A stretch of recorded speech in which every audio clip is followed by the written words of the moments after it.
I've got 5 facts under 5 minutes for you about Nexplanon. I've had a lot of requests to cover this on my TikTok and here, so here we go.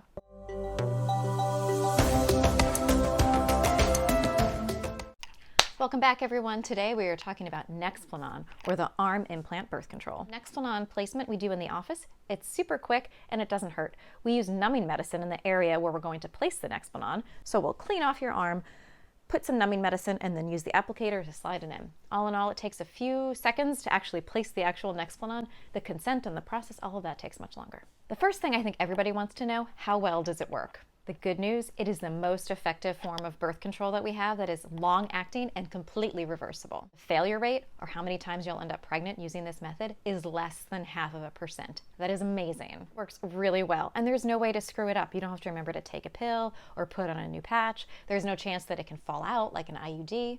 I still think IUDs are awesome. I don't want to scare you off, but you know, it just can't fall out of your arm. And fertility comes right back, which means once you've got that implant removed out of your arm, fertility goes back to baseline. That's my favorite kind of birth control. Protects you when you don't want to get pregnant, and then stops working and doesn't get in the way once you've got it removed. Fact number 2, how does it work?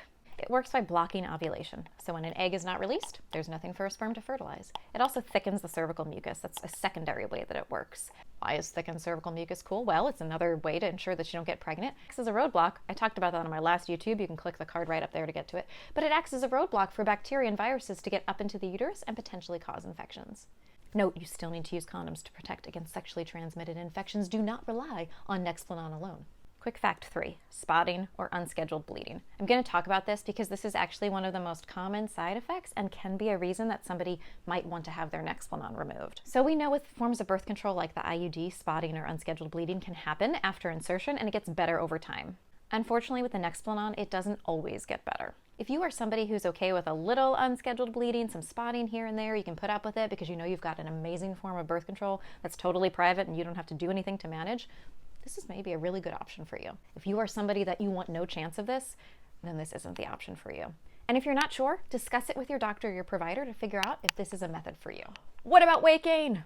Everybody always asks about birth control and weight gain. I get it. I don't want to gain weight either if I'm not trying to. So in one study, about 12% of people using Nexplanon did gain weight.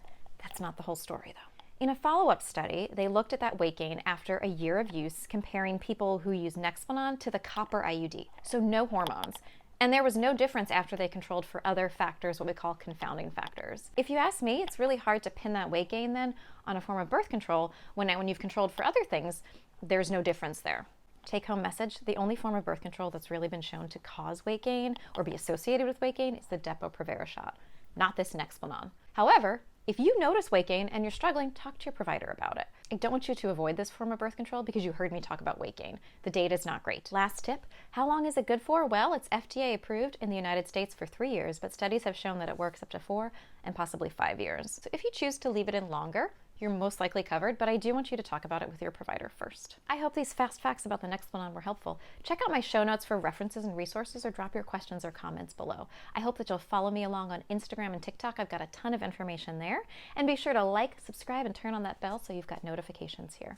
Thanks so much for watching. Have a good day.